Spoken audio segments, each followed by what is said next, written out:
Okay, hey y'all, we're out here on the Roberts Ranch. Just behind me you can see the Roberts Buffalo Jump. See the cliff in the background. This is a jump that was discovered in 1957 by the ranchers here, and over several field seasons it was excavated in the 60s and into 1970. What they found here was evidence of Native Americans driving bison over that cliff edge down to their demise at the bottom here. And got a lot of artifacts from this assemblage, including ceramics and burnt artifacts, a lot of cutting knives for processing bison, all of that. So it looks like people both killed all the bison here and did a lot of the processing at the base of this cliff. George Frizen, a real famous archaeologist, once said that you could stand on top of the Roberts Buffalo Jump and look north, and you could ping pong from one buffalo jump to the next all the way north to Canada. You could see buffalo jumps that far up. What that tells us, this is a really far south buffalo jump. Buffalo jumps generally are something you see in the higher plains up in the Dakotas, Montana, Minnesota, Alberta, Canada, that kind of area. Wyoming, you see some along the Front Range, and then here in northeastern Colorado, you also have a few of them, this being perhaps one of the most southerly ones. The way that buffalo jumps would have worked, there's a lot of different ways probably, but the way that native folks tell us today they worked, what the archaeology lets us know is that you would have brought in a herd, and this could have been from miles away. This could have been quite far. You'd be scoping out. But the first thing, before you find your herd, you need to gather a lot of people. So most of the people living in this area were generally organized at a small band level, like a family or a couple of families living together. To do a bison hunt, you need a lot more than, 4, 5, 6 people. You probably would have had multiple tribes potentially coming together, definitely different bands, people who hadn't seen each other. And usually these jumps would happen in late fall, early winter, in order to get a lot of meat to prepare for that cold season coming ahead. So you get a whole lot of people together, your extended family from across the plains, and you're going to gather up and you're going to be watching for those herds. Late fall is a good time of year to be gathering bison because, of course, they've been eating a lot of great plains forage over that last season. A lot of those mamas are going to be pregnant, so that's even more meat for us to use, or for them to have used. So what we're told, the way people would do this is that you'd get a couple of men. You'd have some of them dressed up in wolf hide who would come up on the back end of the herd. Like I say, this could have been miles away, but they'd start slowly pushing that herd forward. When you get near enough to the Roberts Jump, one way they could have done it is gotten a young man, like a teenaged man, who would be doing a kind of adult initiation, becoming a man, and he'd be proving himself by doing this. And he would don the hide of a calf and put on a head covering, like a cap with the bison cap there. And he'd go out in front of the herd and he'd act as though he was in distress, like he was a distressed calf. The idea here, this would bring in the lead cow of the herd to guide the rest of the herd to follow. Because bison are matriarchal, and if the lead cow is going one direction, the rest of that herd's going to follow. So that young boy would try to find that lead cow, get her to start following, bringing the herd along, and they would walk, and they'd keep going, work their way up on top of a cliff like this. Now, the thing they would have to do is to trick the bison to thinking that safety was ahead.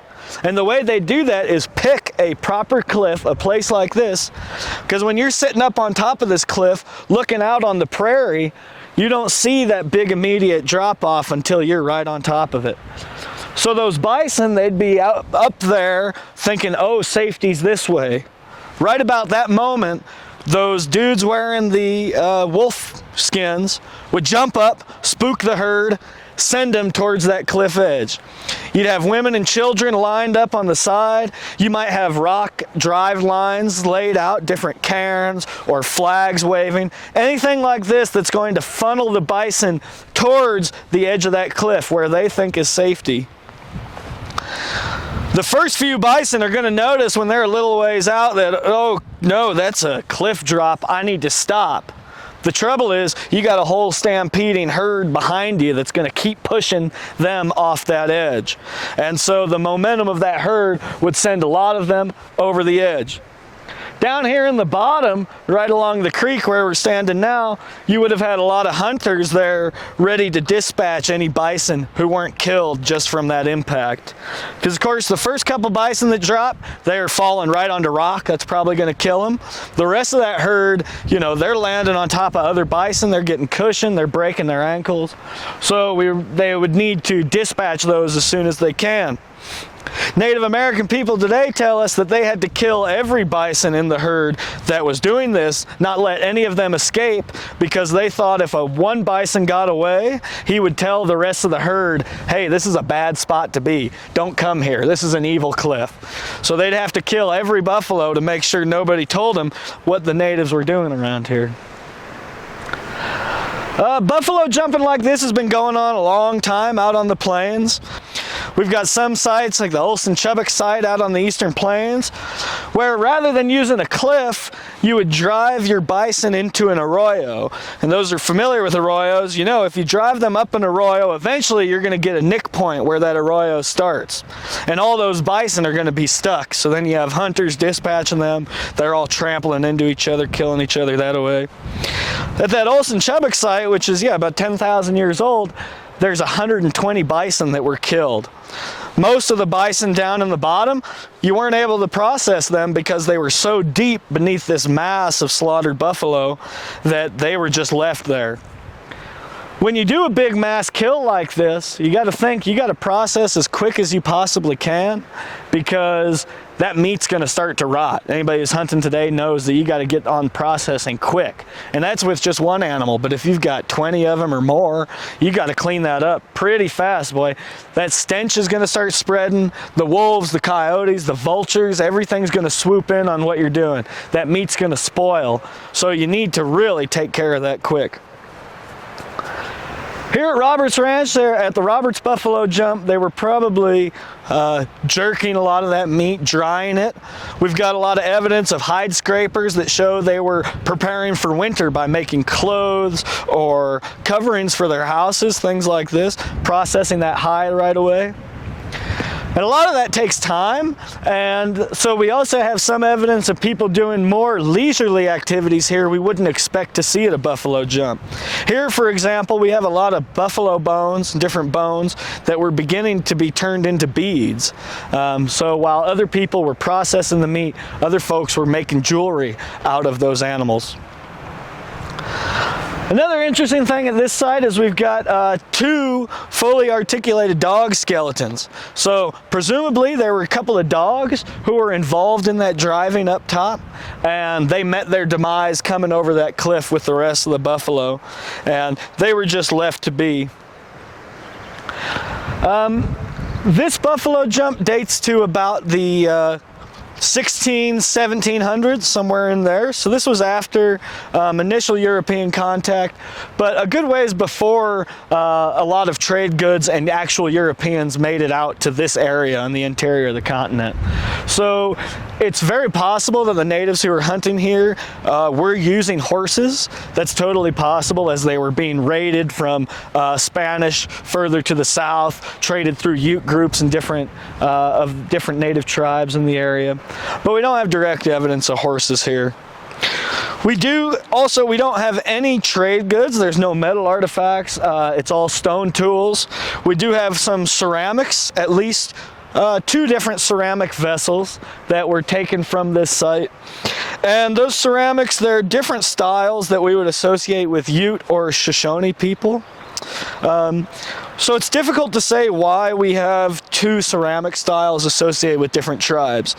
It could just be that doing a mass kill like this required a lot of people to come together.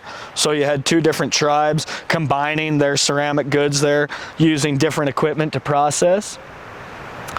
Could also be once Ute and Shoshonean people on the western slope got horses, many of them moved to the eastern plains and became Comanche people. Took their horses, moved down into the Texas area. So we could actually be seeing some of that kind of early dispersal of those Shoshonean people coming out on the eastern plains. But yeah, this is something that we see, like I mentioned, in the Paleo-Indian period. We really see it ramping up, though, about 2,000 years ago with mass bison kills, feeding large plains villages. And this is kind of the latest expression of that pattern. I'm Spencer Little. I'm an archaeologist working in Colorado and the surrounding states. I grew up on the Arkansas Valley down in southeastern Colorado. My family goes back 6 generations there. So I've got a fairly deep heritage, deep ties to these lands here. I recently got a master's degree in archaeology from Colorado State University, and working with Dr. Jason LaBelle and some of those crews, I've done archaeology on the Roberts Ranch for the past 3 years. This will now, if we count this is my 4th year doing archaeology on the Roberts Ranch. So I now live in Fort Collins and travel all over the place for work, and yeah.